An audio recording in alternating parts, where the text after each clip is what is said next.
디스크 진단 받으신 분들 계시죠? 인터넷을 찾아보면 정말 혼란스럽습니다. 디스크는 재생된다. 아니다. 재생 안 된다. 운동으로 완치했다. MRI를 찍었더니 디스크가 없어졌다. 도대체 무엇이 진실일까요? 오늘은 세계적으로 권위 있는 논문들을 바탕으로 여러분들의 가장 궁금한 질문들에 명확하게 답변해 드리겠습니다. 디스크는 재생이 된다, 안 된다. 이거부터 명확하게 알고 싶습니다. 이 질문에 답하려면 먼저 두 가지 개념을 구분하셔야 돼요. 흡수와 재생입니다. 많은 분들이 이 둘을 헷갈려 하시는데 서로 다른 개념입니다.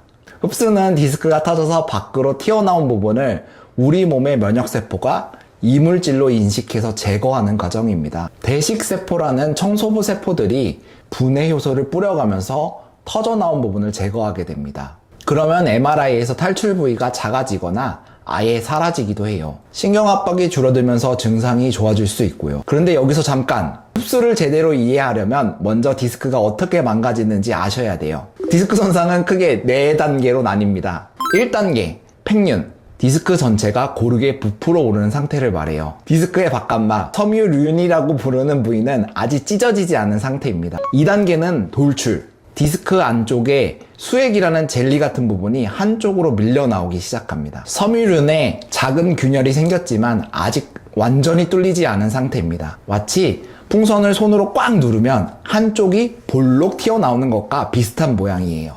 3단계는 탈출. 섬유륜이 완전히 찢어져서 수액이 바깥으로 빠져나온 상태입니다. 하지만 아직 완전히 떨어진 것은 아니고 원래 디스크와 연결되어 있습니다. 마치 치약이 튜브 밖으로 짜여 나온 것과 비슷한 모양입니다. 4단계는 분리. 탈출된 수액이 완전히 떨어져 나가서 원래 디스크와 연결이 끊어진 상태입니다. 자, 그럼 각 단계별로 얼마나 흡수가 될까요? 2023년 발표된 연구를 보면 단계별로 흡수율이 확연히 다릅니다. 이 연구에서는 팽윤형 13%, 돌출형 52.5%, 탈출형 70.4%, 분리형은 93%가 흡수되었습니다. 재밌는 것은 디스크 손상이 클수록 오히려 흡수가 더 잘 되었습니다. 왜 그럴까요?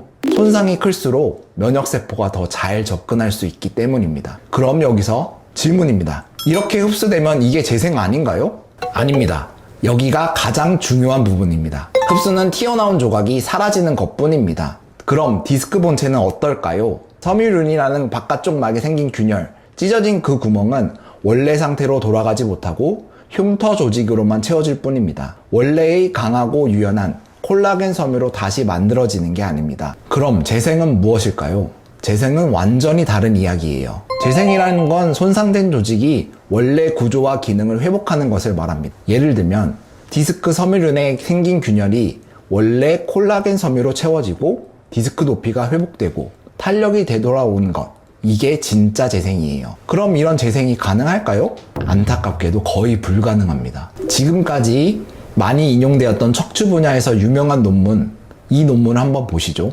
이 논문에서는 이렇게 명시되어 있습니다. 구조적 손상은 비가역적입니다. 성인 디스크는 제한된 치유 능력만 가지고 있기 때문입니다. 성인의 디스크는 심각한 결함을 수리할 수 없습니다. 왜 재생이 이렇게 어려울까요?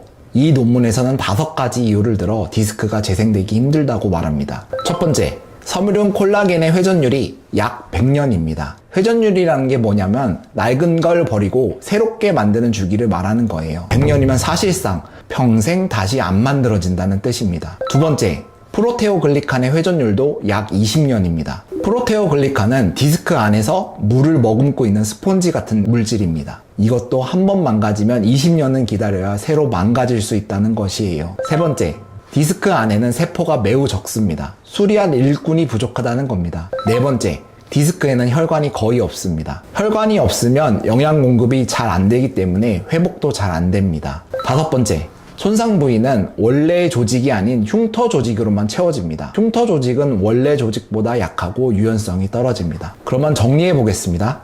흡수는 디스크 손상이 클수록 더 잘 일어납니다. 특히 분리형은 93%가 흡수됩니다. 하지만 이건 탈출된 부분만 사라질 뿐입니다. 디스크 본체의 재생은 극히 제한적이에요. 섬유륜 균열은 원래대로 돌아가지 않습니다. 즉 답은 명확합니다. 흡수는 가능하지만 성인의 디스크 재생은 극히 어렵습니다. 이 차이를 이해하시는 게 정말 중요합니다. 상식적으로 저는 디스크가 수술을 하지 않아도 잘만 관리하고 치료하면 증상이 좋아질 수 있다고 알고 있는데, 우리 그 정성근 박사님 굉장히 유명하잖아요.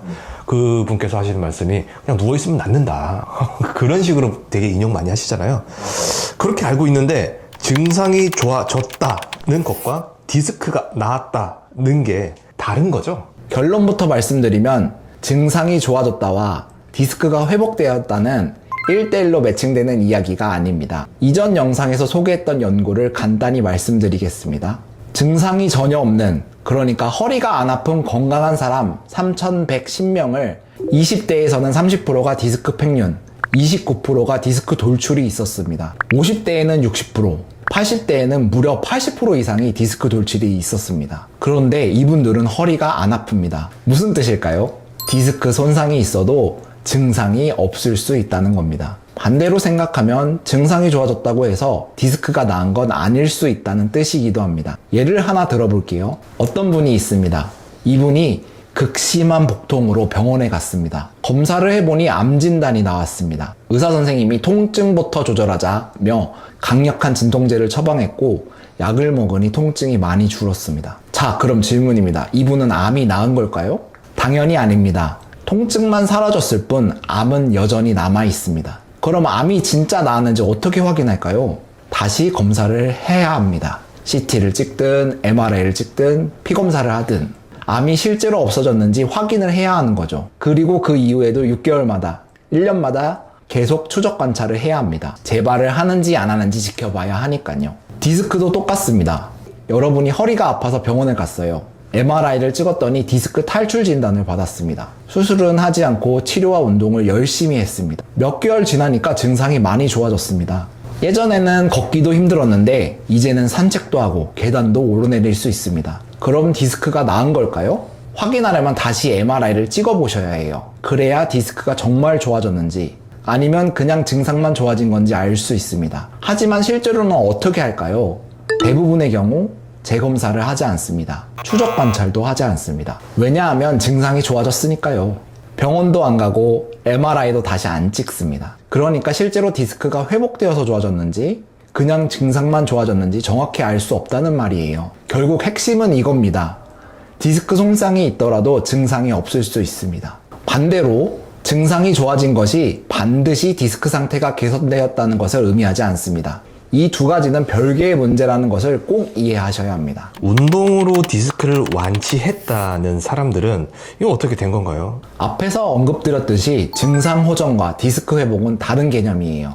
운동으로 디스크를 완치했다고 말하는 분들은 아마도 운동을 열심히 한 후에 증상이 좋아졌기 때문에 그렇게 표현하시는 것입니다. 병원에서 모든 통증의 원인이 디스크 때문이라고 설명하니까 증상이 좋아지면 당연히 디스크도 회복되었다고 추측하는 거죠. 그런데 통증의 직접적인 원인은 디스크 때문이 아니라고 이전 영상에서 말씀드린 바 있습니다. 이 부분에 대해서는 지난 영상을 참고해 주시기 바랍니다. 그렇다면 궁금한 점이 생깁니다. 통증이 시작되고 시간이 지나서 통증이 사라졌을 때 과연 MRI 검사상 디스크는 어떻게 되어 있을까요? 이 부분의 해답은 2013년 뉴 잉글랜드 의학 저널에 발표된 연구를 보면 알 수 있습니다. 디스크 탈출로 치료받은 환자 283명을 1년 동안 추적 관찰한 연구입니다. 처음 MRI를 찍고 치료를 받고 1년 후에 다시 MRI를 찍어서 비교했습니다.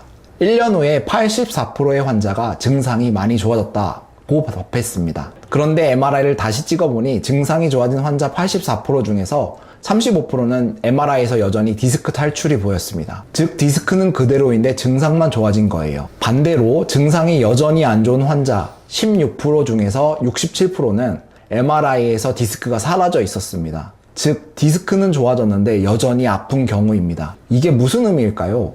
MRI에서 디스크 손상이 보이는지 안 보이는지와 실제 증상은 별개라는 것입니다. 연구팀이 통계 분석을 해봤더니 통계적으로 의미가 없다는 결론을 내렸습니다. MRI에서 디스크가 회복되어도 증상은 그대로일 수 있고 반대로 디스크는 그대로인데 증상이 좋아질 수 있다는 것입니다. 또 흥미로운 부분은 수술 치료를 받은 환자들 중 21%에서 1년 후 MRI 검사상 추간판 탈출증이 다시 발견되었다고 합니다. 수술을 했는데도 1년 후에 디스크 손상 소견이 다시 보였다는 것입니다. 이 논문은 이렇게 결론 내립니다. MRI 검사 결과와 실제 증상 사이는 괴리가 있으며 시간이 지나 증상이 좋아졌다 하더라도 실제 디스크 손상이 회복되었는지 여부는 알 수 없다는 말입니다. 다시 말해, 운동을 열심히 하고 나서 증상이 완화되었다고 하더라도 검사를 해보기 전까지는 디스크가 현재 어떤 상태인지 정확히 알 수 없다는 말이에요. 그렇다면 증상이 좋아진 후에 다시 MRI를 찍어서 확인해야 되는 걸까요? 이 논문에서는 추후 재검사하는 것에 대해 의문을 제기하고 있어요. 증상과 검사 결과 사이에는 괴리가 있기 때문에 증상 개선 여부와 디스크 상태 개선 여부는 상관관계가 떨어진다는 것입니다. 마무리하자면 운동으로 디스크를 치료했다 또는 완치했다는 말은 증상이 좋아진 것을 의미할 뿐 실제 디스크 상태를 정확히 반영하는 것은 아닙니다. 중요한 것은 증상입니다. 증상이 좋아졌다면 그것으로 충분하며 디스크 상태를 다시 확인하지 않아도 된다는 것이 이 연구가 우리에게 전하는 메시지입니다. 오늘 소개해드린 2000년대 논문부터 2010년대 논문, 그리고 오늘 언급하지 않은 최신 논문들을 보면 한결같이 이렇게 말하고 있습니다. 디스크 손상 여부와 실제 증상은 일치하지 않는다. 또한 이렇게 말합니다. 디스크에서 튀어나온 부분들은 흡수될 수 있지만 성인의 디스크의 재생은 극히 제한적이다. 2000년대부터 꾸준히 제기되어 왔던 이야기입니다. 그런데 우리나라에서는 유독 다르게 말합니다. 모든 통증은 디스크 때문입니다. 각종 미디어, 방송, 유튜브까지 통증의 주된 원인을 디스크라고 말합니다. 아파서 병원을 가면 MRI부터 찍자고 합니다. 다른 병원을 갈 때 기존의 MRI 영상을 가져가도 잘 안 보인다, 해상도가 떨어진다며 새로운 MRI를 찍게 합니다. 하지만 논문에서는 지속되는 통증 때문에 혹은 통증이 재발했을 때 재검사를 하는 것에 대해 의문을 제기하고 있습니다. 여기서 우리가 기억해야 할 것은 이것입니다. 디스크는 재생하기 힘듭니다. 하지만 증상은 좋아질 수 있습니다. 이 두 가지는 별개의 문제입니다. 그렇다면 우리가 집중해야 할 것은 무엇일까요? MRI 사진이 아니라 여러분의 몸입니다. 구조가 아니라 기능입니다. 디스크가 얼마나 망가졌는지가 중요한 것이 아니라 관절이 얼마나 잘 움직이는지, 유연성과 안정성이 얼마나 확보되어 있는지가 진짜 중요한 것입니다. 물론 MRI 검사가 꼭 필요한 경우도 있습니다. 팔다리에 힘이 빠지거나 대소변 조절이 안 되는 경우처럼 심각한 신경 손상이 의심될 때는 반드시 필요합니다. 또한 MRI를 통해 디스크의 퇴행 정도와 손상 정도를 확인할 수 있습니다. 하지만 중요한 것은 MRI 사진 그 자체가 아닙니다. MRI는 현재 상태를 보여줄 뿐 그것이 여러분의 통증의 원인이라고 단정 지을 수 없습니다. 그러니 구조적인 문제에만 집착하기보다는 기능을 회복하는 데 집중하시길 바랍니다. 관절이 어떻게 움직이는지, 유연성과 안정성은 어떤지, 이것이 진짜 중요한 것입니다. 그것이 진짜 치료입니다. 오늘 말씀드린 내용이 여러분이 통증을 이해하고 올바른 치료 방향을 찾는데 도움이 되었기를 바랍니다. 감사합니다.